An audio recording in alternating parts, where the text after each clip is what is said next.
internet, YouTube, lock and load ninjas, interwebs at large. I've come to grips with the fact that I'm never just going to be carrying one gun. That I know lots of people that only do carry one gun, and those are for some very dangerous individuals. But because of the nature of what I do and the fact that I have so many coming through that I'm going to test, in some cases, like I want to take months to test certain things. I'm still testing a wallet from a company called Popov Leather that I'm going to talk to you about later. But I'm just, typically I want to run it and run it for a bit. So, since I have I'm lucky enough and blessed enough to know people like Steve Fisher. I was at the Agency Arms party in Las Vegas, so I walked up on him and I asked for some advice on which platform to carry, and he was kind enough to tell me, well, this. Don't be a dick.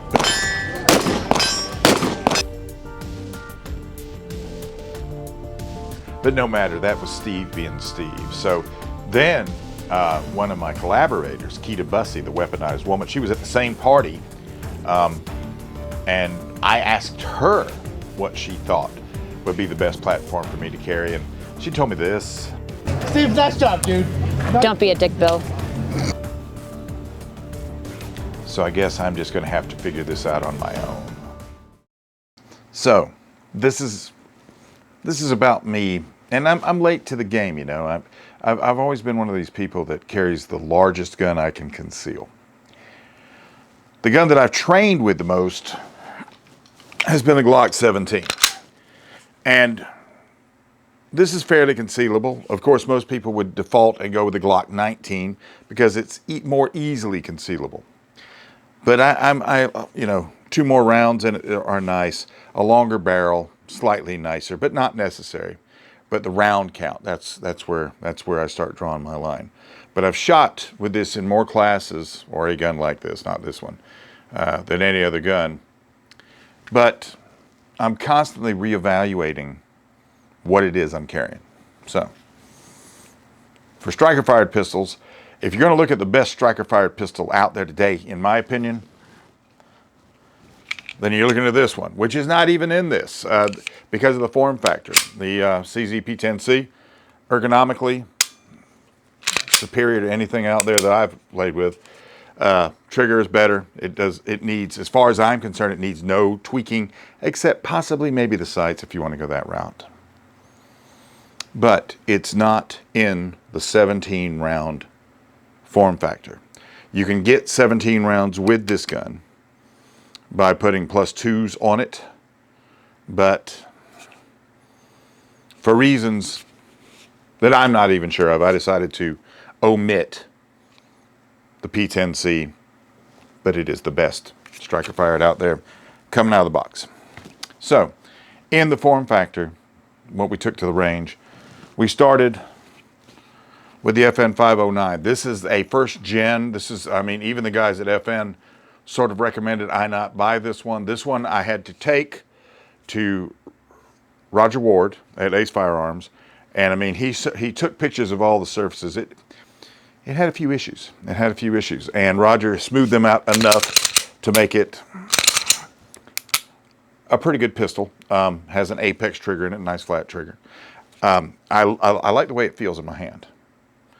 And it is shaped in a way that I think finding a holster for it would be relatively easy. It does have the nice big trigger guard, which I like. And it has a very easy, true ambidextrous safety. And it has slide stops on both sides, ambidextrous controls.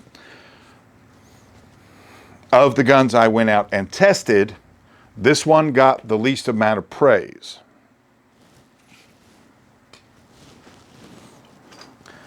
The first gun I ever found in the 17 round form factor with the carry slide, if you want to call it that, I had a Sig P320 Carry.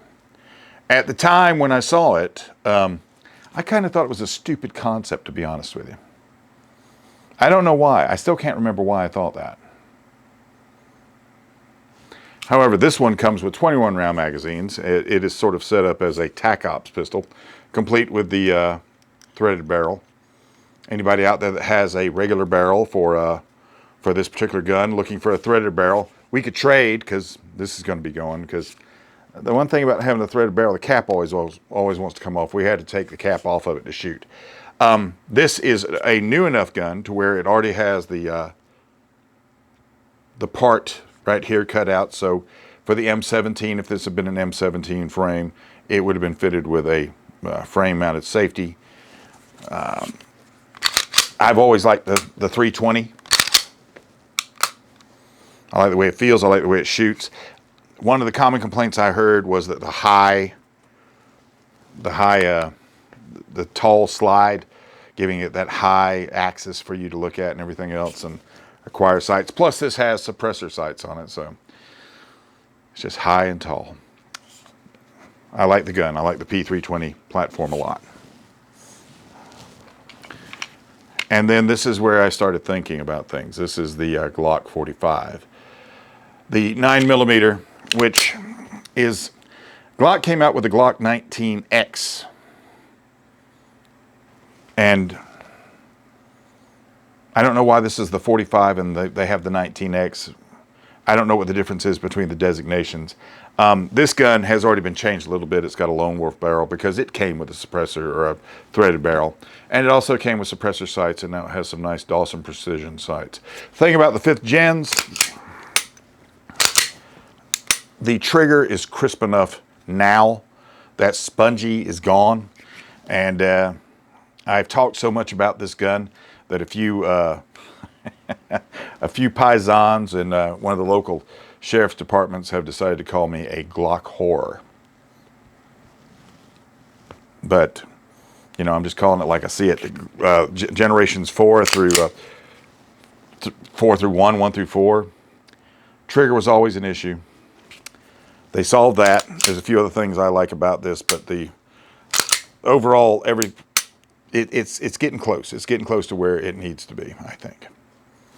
So, the reason I like this platform is because of the balance in my hand.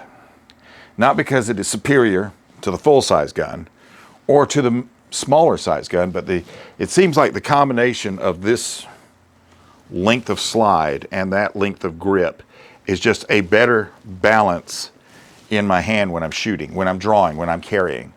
So, and then it's a very small advantage, but it's an advantage nonetheless. So, you know, had to take them out and shoot them. So, one thing I want to point out, if you, I was shooting steel at about 13 yards. I got a little graze right here. Wear iPro. Wear the iPro. But let's go.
Coming away from that, coming away from the range and the grays and everything else, it's a very simple thing for me to get out here and make a few calls. I have not tested an FN of the newest generation, which I saw kid named Stephen Williamson, who is in the President's 100 Shooters. I think he's number 16 or something like that. He works for FN, and he was shooting an FN at the RDS class with Sentinel Concepts in October down in Reevesville, South Carolina, that I attended. Slightly different pistol. They told me, even he told me, when I got this one, because I wanted to try one just after watching him shoot his. He told me this was not a pistol that as good as the newer ones. Having said that, at this particular moment, what Roger did with the gun did work. And I think the gun is in as good a configuration as it can be. I like the grip angle. I like the ergonomics of it. I like the utilitarian look to it. Just appeals to me. I would carry this gun, but it would not be my first choice. Because amongst the three that I tried, this would be my second choice because it's a tie. Now, this gun, as it is configured with the big 21 round magazines coming out of the bottom of it and this big old barrel on the end of it, would be very hard to conceal. But if I get rid of this, and if I put just flush-fitting magazines on here, then this is every bit as easy to conceal as anything else. No problems, and we come in at a tie here, for me anyway. And by the way, none of these guns are sponsors of mine. FN, Glock, Sig, none of these people are sponsors of mine. In this form factor, though, the Sig hits all the marks. As a matter of fact, it hits a few more marks than I would normally give to, than I give to Glock, simply because it has a bigger trigger guard. I've heard from some of you that say you don't need a big trigger guard when wearing gloves, and maybe you don't. Just seems like I do. But I have to call this a close tie. And I will say this: I know a lot of police agencies are going to start switching over to this, just as I know that a lot of law enforcement agencies have noticed this gun, the P10 series. So it's a great time right now to be looking for a self-defense gun because there's so many good choices out there. None of these choices I've shown you, none of them. I mean, the full-size Glock 7, none of these guns are guns that you should say I would not carry them. And like I said, I don't really have a dog in that fight, so I feel pretty good putting it that way. But I do like the form factor. That's why my STI Staccato P is in that form factor, and that's why the Chambers custom working man's fat-bodied pistol that's on its way here. I don't know when, but in a very short order. That's why it's also in that configuration. So that's coming soon. Stay tuned for that. You're going to love that. If you like this kind of content, and I hope you do, maybe consider giving me a thumbs up. Maybe think about subscribing to the channel. I'd really like that. Tell me what you think of these guns in the comments. Are you carrying any of these? Are you carrying one I didn't test? I know, like I was asked about Springfield, I don't even know if they make one in this configuration. Does H&K make one in this configuration? Some of the brands that are coming on strong, like Taurus, do they make one? So tell me what you're carrying and tell me what you like about them. I'm just curious. I think it's just fun to think out loud. I'm gone. Everybody stay safe. I'll see you next time.